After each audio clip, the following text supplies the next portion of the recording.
Hello, my ever afters. So when we listening to two of the songs from the Unisparkle EP Japanese album, or not even EP, first Japanese album, I think is what it is, or EP.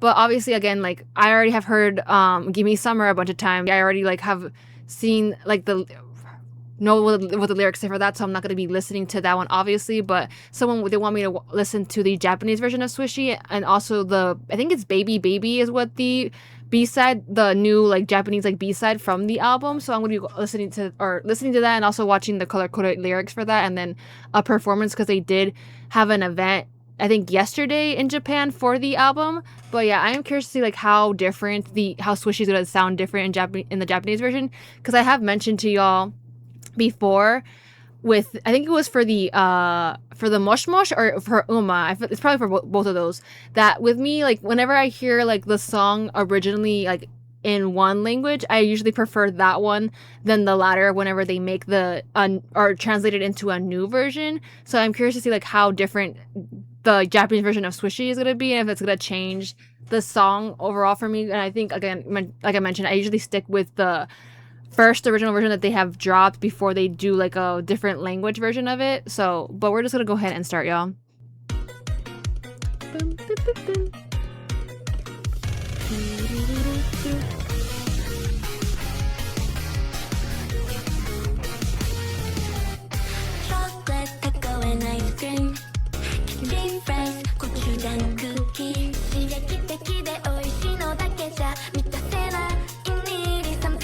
Okay.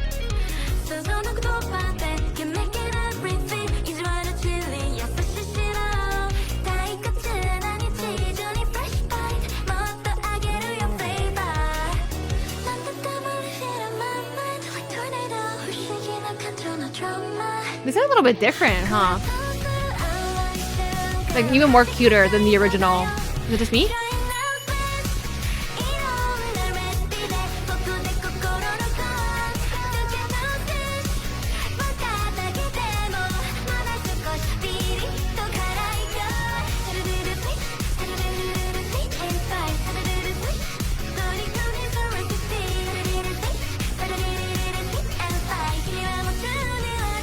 Ooh, that one, like, that was a hard line, I feel like.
I feel like it made it harder to sing, I feel like. Oh, instead of, okay.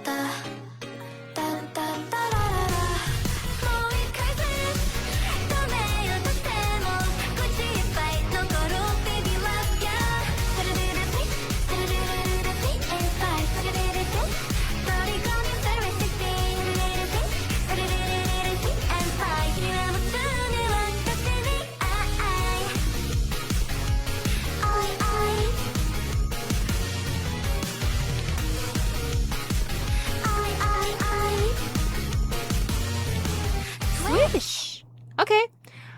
Again, I think the only thing I have to say is that there are lines in here that I think make it harder for the girls to sing in the Japanese version, just because I think maybe the translation of it, like, it's hard to get across without using that many words, or maybe, again, it just happens to be that's the way that it needs to be for them to get the point across of what the lyrics were. So we all know that whenever they do a different language of a song that they have already had, that they have to kind of keep the nuance similar to like how they already pronounced certain lyrics in the Korean version for this one. So like I feel like it's again a lot more trickier for the Japanese version because there's a lot of words that they have to squeeze in into a um certain line and a certain melody that they have to like match up with the other, like again with how the lyrics are said in the Korean version. But again, like I said, I will always stick by the first version of the song that I heard. So again, I really prefer Swishy more in the Korean version just because that's where I heard it first, and I already have the song like or the lyrics memorized for that as opposed to like the Japanese version. But again, it is a great way for them to obviously like go to the Japan and they have already like, oh, we can do the Japanese version. We don't have to do the Korean version. So like it probably like not probably, but it makes the Japanese fandom a little bit more happier, I guess, because they can sing along in the Japanese version, which I'm pretty sure they can already sing in the Korean version because the Korean version's already been around for like a year at this point, and they've already have done events in Japan with the Korean version. But I guess they just wanted to try out and make it a part of this album or EP because it's like the most recent release, and you know, kind of whenever they do like a Japanese like album or drop, they try to like include some of the previous like drops of songs. So obviously we had Moshi Moshi and Uma in here because those were the other two singles that we had heard from the girls, the Japanese singles, which also got their own English version as well. But then, you know, like, oh, well, the most recent Korean album, the title track, we're gonna add that one, like, so that makes sense why Swishy was on here. But yeah, obviously, again, it was nice to see them like challenging this and then also like see like how different it is, but still like it's like I said, they try to keep the same nuance of like the words and the and how they follow the melody from the previous one. But okay, we're gonna go ahead and move on to the next song, which I think is Baby Baby. I could be wrong. I don't know.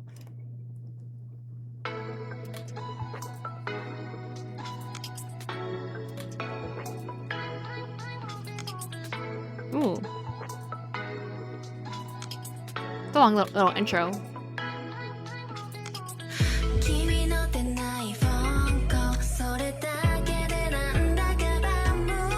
Oh, okay. It's not very cutesy in the beginning.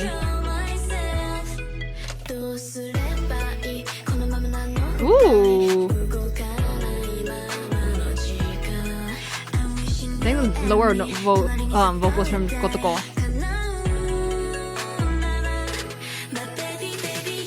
Okay, it is Baby Baby.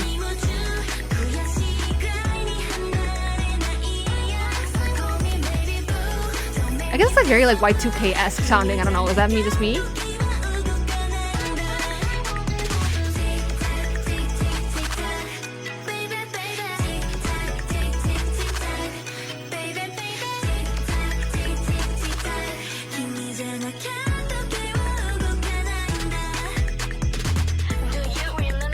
Ooh! Okay, come on, Kotoko.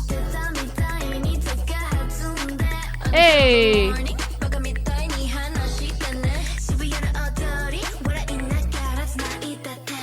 Oh!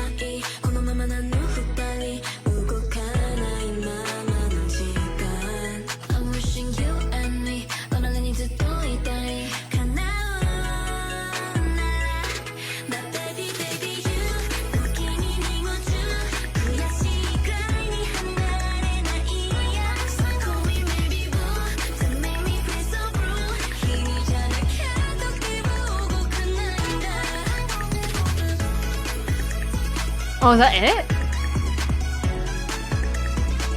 Oh, there's like that little synth, like, is it like a guitar or like a piano chord? Like, you know what I mean?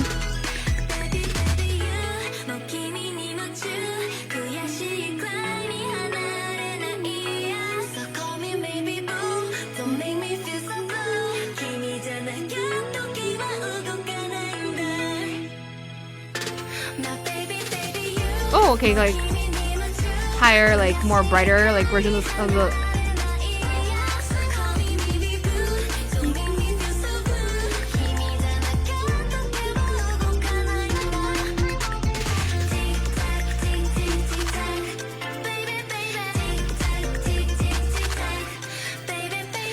You know what it reminds me of?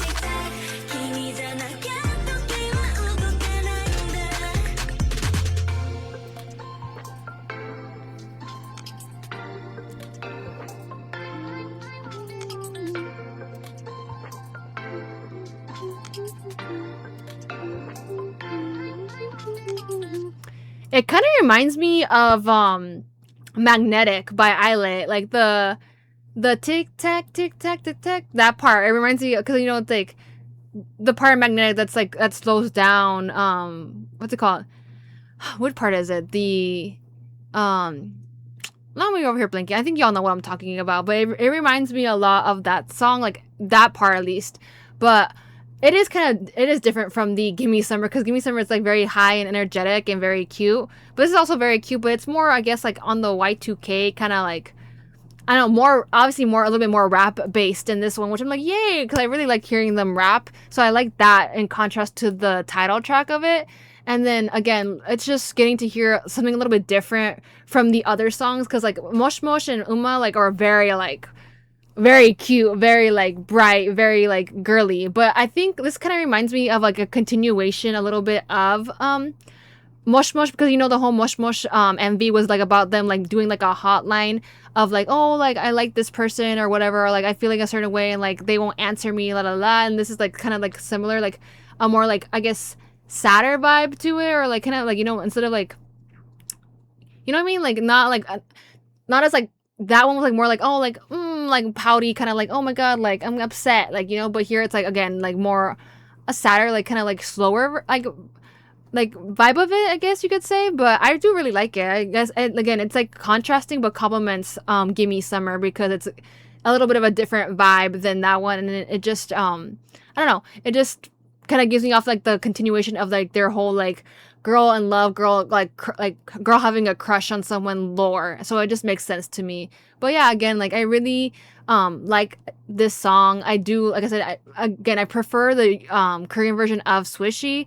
But we're gonna move on and see like what the kind of what the dance looks like for this, because I am curious.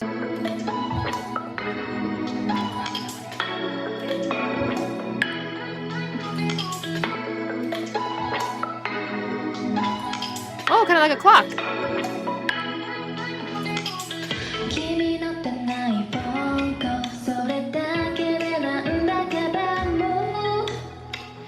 I guess there's like a clicking a TikTok thing. That's what it's called. It has TikTok in it.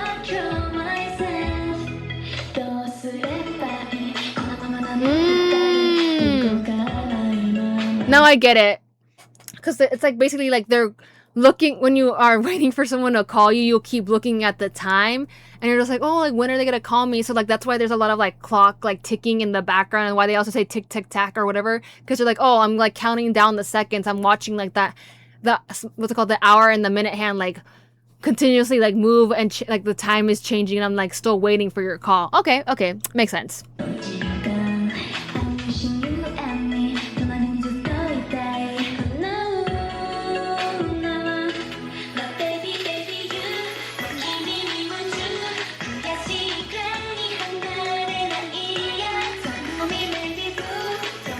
Cute.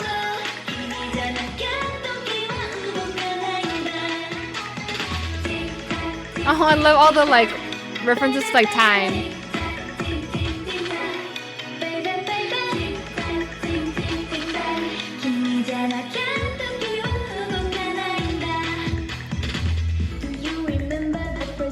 Hey, come on, Kotoko.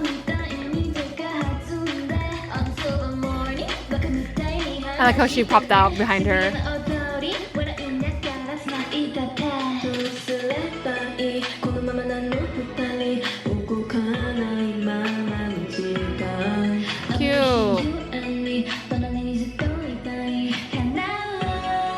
They have to turn on a lot of like the lower like register, I guess, for this song, because it does have a lot of lower notes.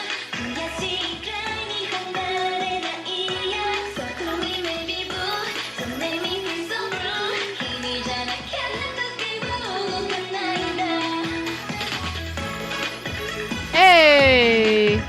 Little dance break.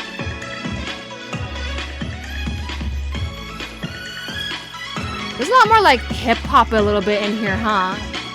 I like it.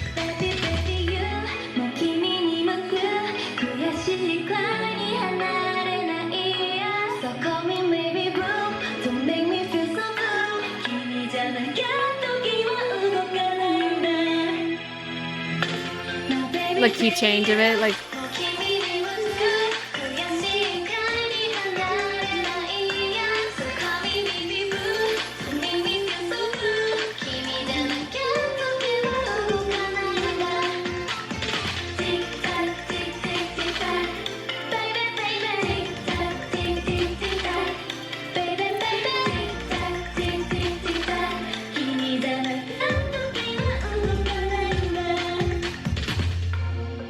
back to like the clock and the beginning.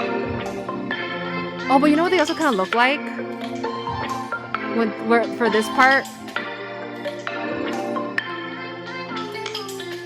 Oh, cute. When they do like the intro and the outro like this, like it kind of reminds me of what is it like? There's like a little.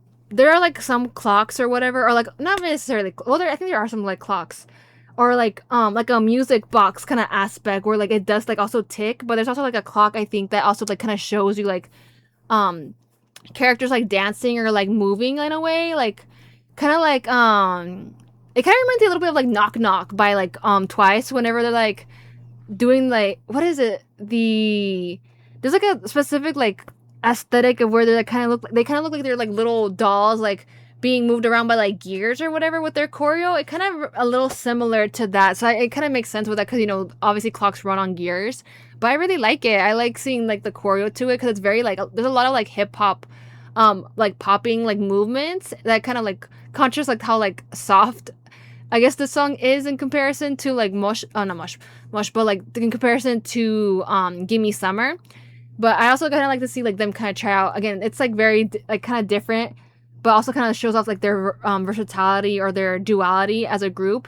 And yeah, I liked seeing it more with like the choreo because I wanted to see like what kind of like concept they were going with because I didn't understand like the whole like tic tac part or like didn't catch that until like they actually referenced it a lot in the choreo, and I'm like, oh, it makes sense now because they're like waiting for the phone call, so they're constantly looking at a clock or looking at the like minute and the hour hand change or whatever, and they're just like, oh, this person's still not calling me, and like they reference it a lot with like the changing of like time or passing of time, and then they end up kind of in the same, almost ending the song in the same way with like the chord that they started off with, but instead of like completely the same, they end up in a straight line. So I like seeing how that kind of like comes full circle in the choreo, like telling like the story of them waiting for this phone call that's seemingly never gonna come essentially, or they keep waiting and it's like, oh, they're getting their hopes up again essentially. And again, it follows along with the whole first crush girl like lore that we have seen from them since like the Swishy, or not since Swishy, but well, I would say more so from the Swishy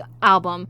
But yeah, I am excited to see like again what they end up, if they end up giving them another album or something like that, just because I want to see what they can do with them, because this is again giving them a little bit more different like vibes, because I think they had to challenge themselves more with like a lower like register for some of the lines in this song compared to like Gimme Summer. And then again we got to see a lot more of what's it called, I think I think they did a great job of highlighting Kotoko and Nana because like they are their Japanese members, so I would think that they would do that if it's a Japanese release, because again we got to see Kotoko do like a whole like vocal part in Gimme Summer, and then here we got to see a little bit more of her rapping again, because I think she has done a little bit of rapping here and there, but like here getting more of a part in that.